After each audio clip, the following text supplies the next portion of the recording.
and today's the sort of political climate today, where educators in some regional contexts might be punished for advocating for equity and justice, or for trying to implement some of the things you all talk about in your books. How can we as authors, or as part of the community of people who are putting these ideas out into the world, what's some support that we can offer, or that you can offer, or some insight?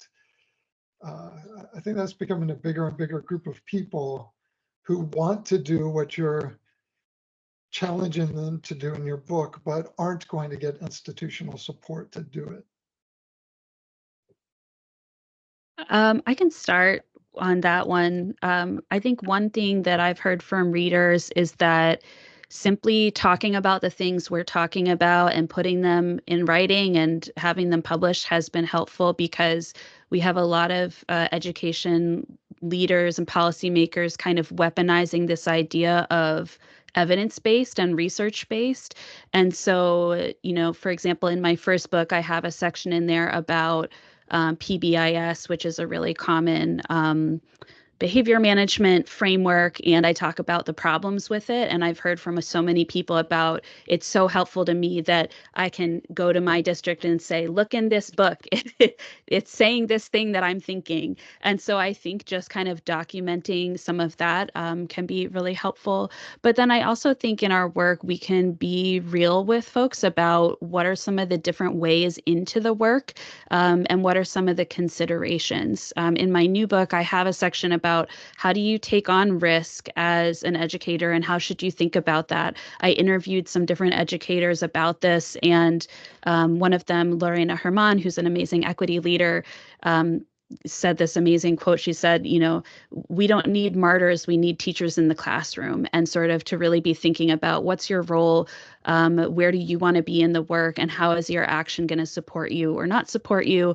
And I have not really read a lot of books that have that kind of honest discussion about how we step into things. And I think something I love about our whole series is that every book I've read in it, we're just pretty real with the reader.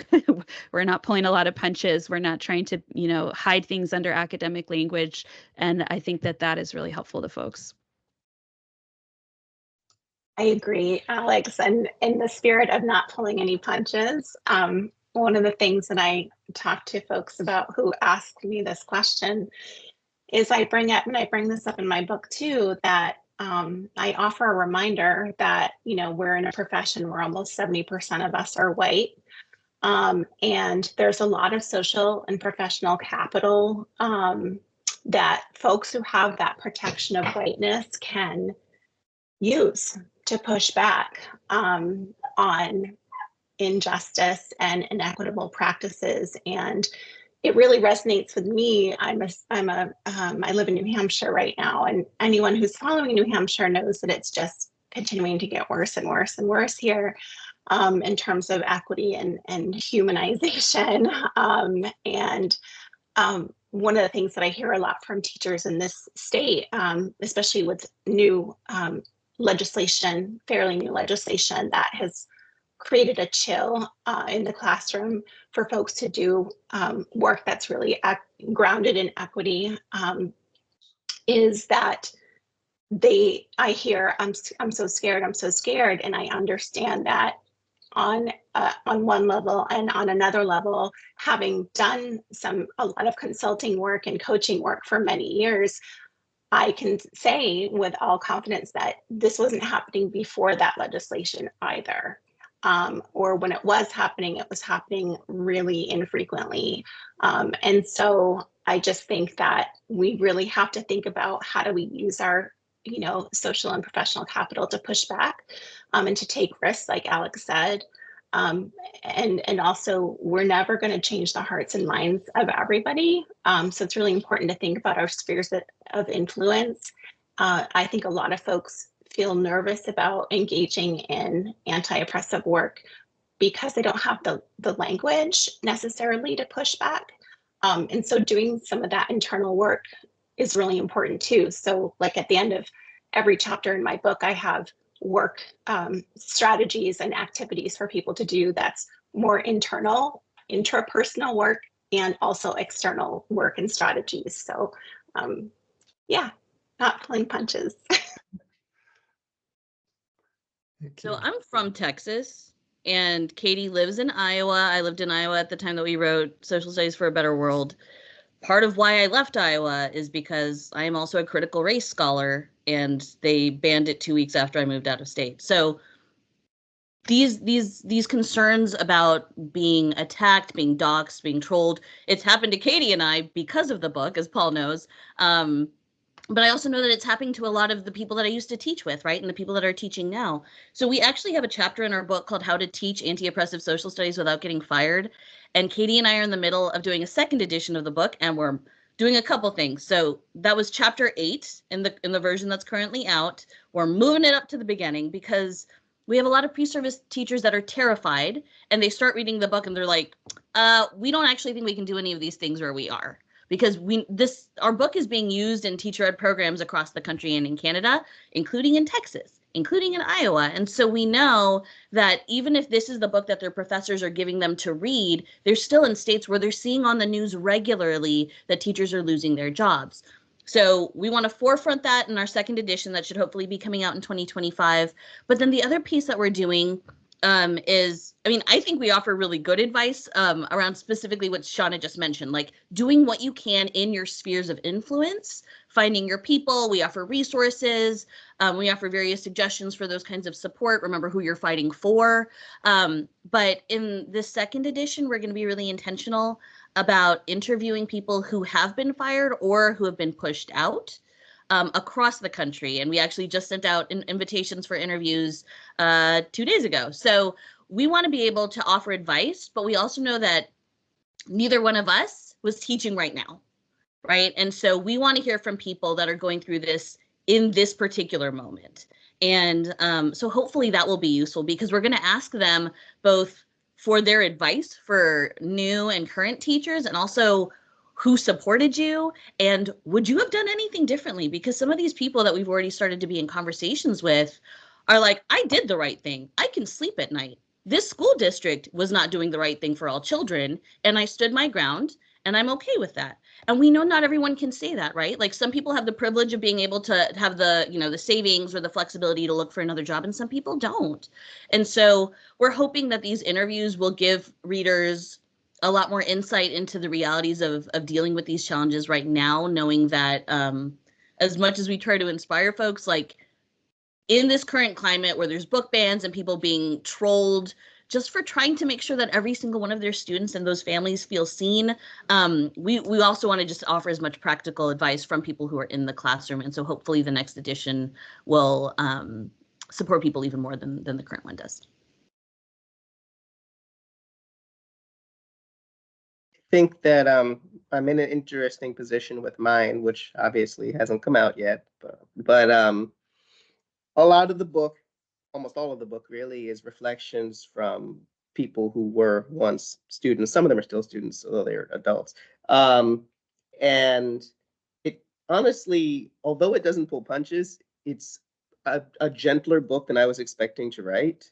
I'm not, to be clear, sugarcoating anything, right? I don't do that. But I think that my approach, and based on what they told me in the interviews, because that's ultimately where you go, is what they say, was that a lot of what they would have wanted in their intersections, neurodivergent students of color, was a lot of patience and understanding.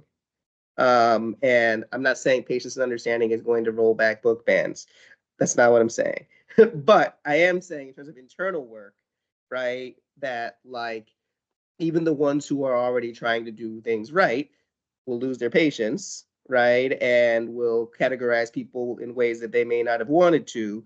And so I think I'm actually surprised that because I know how I am in my personality. Like I thought I was going to be out there jabbing, but like it ends up being something, and people can tell me if they agree once they've read it. Something that I think they might be able to take the stories in and use them to, even where things are really hostile, impact their classrooms, impact their schools, because ultimately, and it's a lot more than that, I'm oversimplifying, it's something that I think may actually be slightly more universal than I thought it would be. Like, I'm really surprised, because my first book, which is an academic book, it is not universal. but this one, you know, it actually might be able to be used there.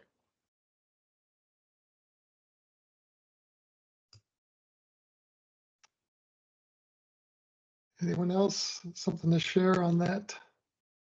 I would just add that that we need to keep the context that these attacks aren't new. They've been happening since the very beginning.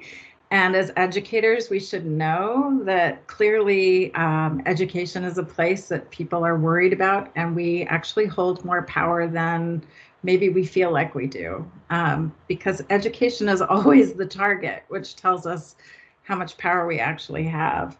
And I think these attacks are designed to make us feel alone and that it's a losing battle. And I think, as Noreen said, just maybe even reading it in a book, that we're out here. And so finding your people, finding ways to come together. It's a lot harder to argue with many teachers than it is being a single teacher standing up.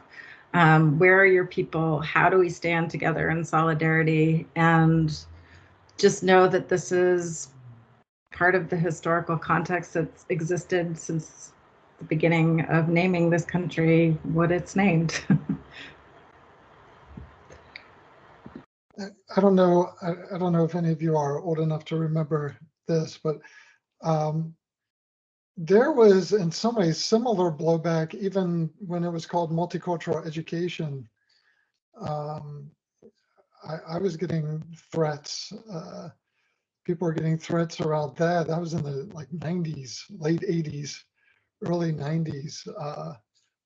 It's pretty, so it's like, there's like wave, it's always there.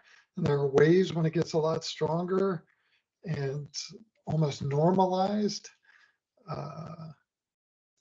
Yeah, I was being banned from states in the 90s. And when stuff was framed around multicultural education, which seems so fluffy now in retrospect, but it's interesting.